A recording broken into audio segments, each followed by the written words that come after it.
नमस्कार फ्रेंड्स, आज हम बात करेंगे मोगरा प्लांट पर।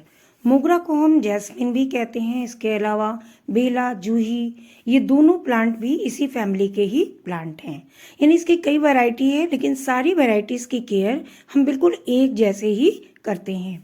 क्योंकि विंटर सीजन की अब एंडिंग होने वाली है, तो वैसे देखें तो इस समय तो किसी भी मोगरा, जूही या जैस्मिन के प्लांट पर फूल आपको कहीं नहीं मिलेंगे, चाहे आप नर्सरी में जाएं या आप किसी होम गार्डन में जाएं। पर जनवरी के एंड में मोगरा, जूही या बेला पे हमें कुछ खास काम करने होंगे, जिससे हमें सीजन में ढेरों फूल मिल सके।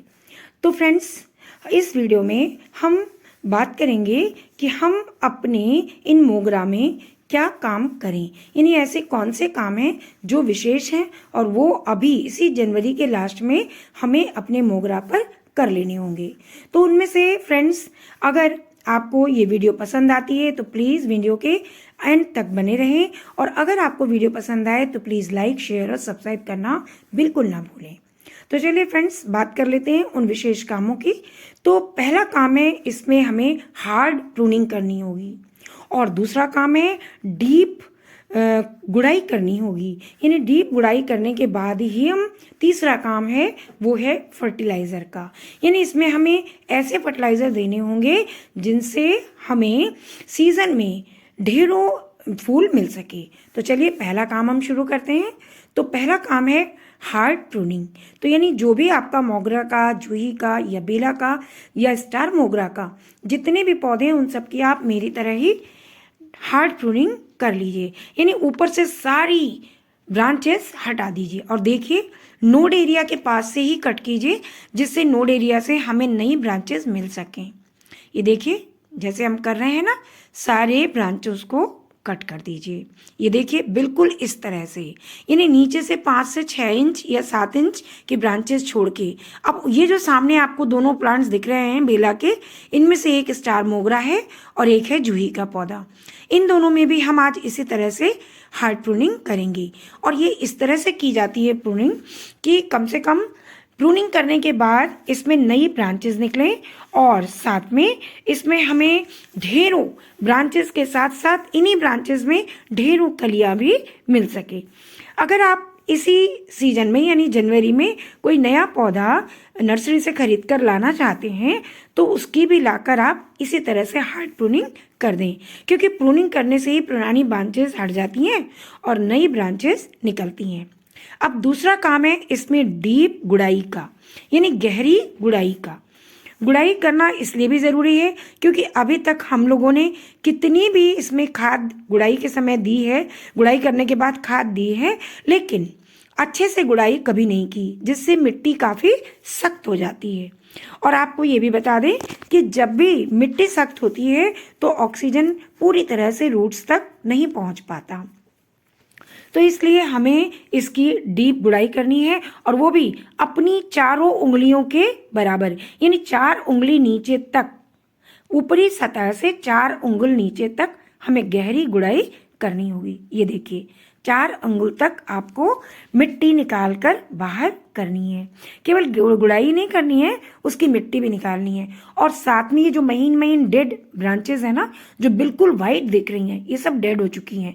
तो इन महीन ब्रांचों को भी कट कर दीजिए या तोड़कर हटा दीजिए, क्योंकि जब ये ब्रांचेस नहीं, रूट्स को, महीन रूट्स को आप कट करके हटा दें। उससे ये होगा कि यहाँ पे नई रूट्स निकलेंगी और रूट्स अपनी जगह मजबूत बनाएगी। तो इन महीन रूट्स को आप बिल्कुल हटा दें, और अब जो हट नहीं रही हैं उनको आप कट कर दें, कैंची से आप कट कर दें, जिससे ये बिल्कुल छोटी छोटी महीन महीन जितनी भी रूट्स हैं ये सब हट जाएं। क्योंकि जब ये हटेंगी तभी इसमें से नई रूट्स बनेंगी और निकलेंगी। अब देख लीजिए, मैंने 4 इंच तक यानी 4 उंगलियों तक गहरी गुड़ाई इसकी हमने कर ली। अब हमें देना है ये डीएपी, यानी डाई अमोनियम फास्फेट। वो भी इसलिए क्योंकि अब हमने इसकी हार्ड प्रूनिंग करी है, तो इसमें डीएपी डालना ज़रूरी है। और चूंकि मेरा गमला 12 इंच से 14 इंच के बीच का है, इसलिए इसमें हम 14 दाने डीएपी के डाल रहे हैं। और ये 14 दाने बिल्कुल छोटे दाने हैं। इसमें बड़े भी आते हैं, तो अगर बड़े हों आपके पास तो आप 7 दाने डाल दें। और साथ में इसको तो मैंने डाल दिया। अब हमें जो पुरानी मिट्टी निकाली है, इसमें हम थोड़ी सी नई मिट्टी भी मिलाएंगे। ये देखिए बिल्कुल नई मिट्टी है गार्डन की। इसको हम पुरानी मिट्टी जो हमने निकाली है गमले से ना, उसमें हम मिक्स कर देंगे। इससे ये होता है कि नई मिट्टी मिलती है तो नई उसमें उर्वरा शक्ति भी मिट्टी में होती है, जो नई होती है उसमें नई एनर्जी होती है। तो इसलिए इसको इसके साथ मिला देने पर इसमें पौधे की सारी मिट्टी बिल्कुल नई हो जाती है। और अब आती है खाद देने की। तो अब हमें ऐसी खाद देनी है जिसमें कैल्शियम, नाइट्रोजन, फास्फोरस और ये सारी चीज़ें इसमें हों। तो इसके लिए या तो आप गोबर की खाद ले लें जो पुरानी सड़ी गली हो, या फिर मेरी तरह वर्मी कंपोस्ट ले लें। मैंने एक गमले के लिए 250 ग्राम वर्मी कंपोस्ट ली है। अगर आप गाय के गोबर को ले रहे हैं जो पुराने खाद है, तो आप उसको भी कम से कम 250 से 300 ग्राम ज़रूर लें। चूँकि एक केचुआ खाद है और इसमें बहुत सारे न्यूट्रिशंस भी होते हैं, जैसे नाइट्रोजन, फास्फोरस, कैल्शियम, पोटाश वगैरह।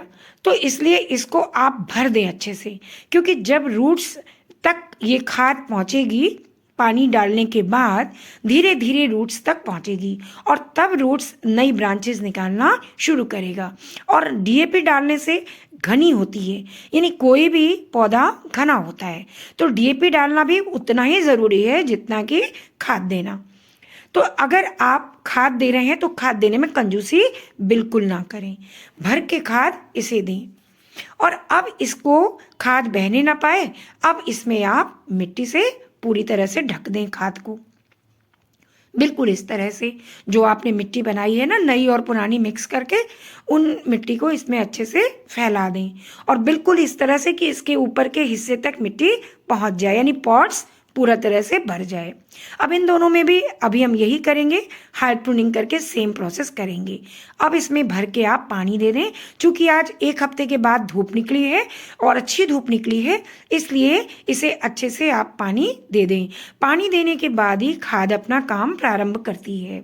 और जब ये खाद धीरे धीरे स्लो मोशन में नीचे रूट्स तक पहुँचेगी, रूट्स नई रूट्स निकालेगा, नई ब्रांचेस निकालेगा और डीएपी ब्रांचेस को घना करेगी। तो इसलिए इस तरह का काम आप इस समय करें। और एक बात और ध्यान दें, ठीक इसके 15वें दिन, आज हमने खाद डाली है, आज के ठीक 15वें दिन आप सरसों खल का फर्टिलाइज़र यानी मस्टर्ड केक का फर्टिलाइज़र या तो पाउडर फॉर्म में दे दें या फिर लिक्विड फॉर्म में दें, लेकिन हर हाल में कम से कम 12 से 14 इंच में आप 100 ग्राम की लिक्विड फर्टिलाइज़र या मस्टर्ड केक का पाउडर फॉर्म इसकी मिट्टी में ज़रूर दें। और साथ में 6 दाने, केवल 6 दाने डीएपी के दे दें। बस इसके बाद हमें डीएपी बिल्कुल नहीं देनी है। आप देखेंगे फरवरी के लास्ट में आते आते इसमें काफ़ी नई ब्रांचेस आ गई हैं, नई पत्तियां आ गई हैं।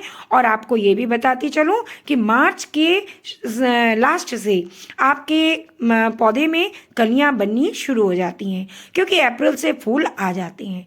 अब आइए इस जूही के पौधे पे, और ये है स्टार मोगरा। ये मेरा स्टार मोगरा है, इसको भी मैंने इसी तरह से कट कर लिया, हार्ड प्रूनिंग कर दी है, थोड़े बहुत पत्तों को छोड़कर सारी हार्ड प्रूनिंग कर दी है। और ये देखिए जूही में भी मैंने यही काम किया है। और अब इसकी भी हम डीप गुड़ाई कर देंगे, यानी गहरी 4 इंच तक नीचे मिट्टी को निकाल लेंगे। और सेम प्रोसेस हम इसमें भी फॉलो करेंगे।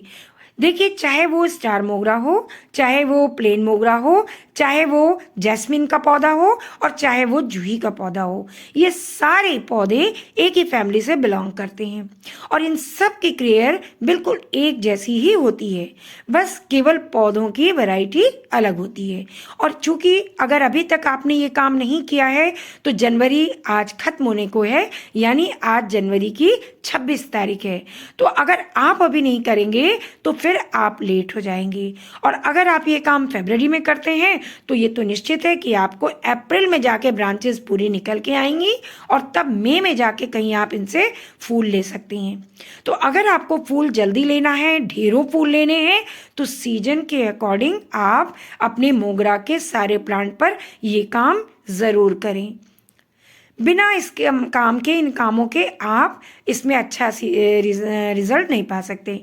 अब हम इसमें भी क्या करेंगे कि 6-7 दाने इसमें भी मैंने डाल दिए डीएपी के, और इसमें भी 250 ग्राम भर के मैं वर्मी कंपोस्ट डाल दे रही हूँ। क्योंकि इस समय मेरे पास गोबर की खाद खत्म हो गई है और वर्मी कंपोस्ट है, तो वर्मी कंपोस्ट भी वही काम करेगी, बल्कि गोबर के खाद से अच्छा काम करेगी।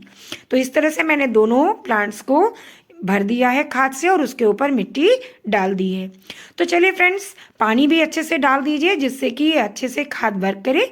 और ठीक 15वें दिन जो मैंने बताया कि मस्टर्ड केक का लिक्विड या पाउडर फॉर्म में बनाकर डीएपी के 6-7 दानों के साथ आप अपने पौधे में दे दें, और उसके 15 दिन के बाद फिर से आप वर्मी कंपोस्ट या गोबर की खाद देते रहें।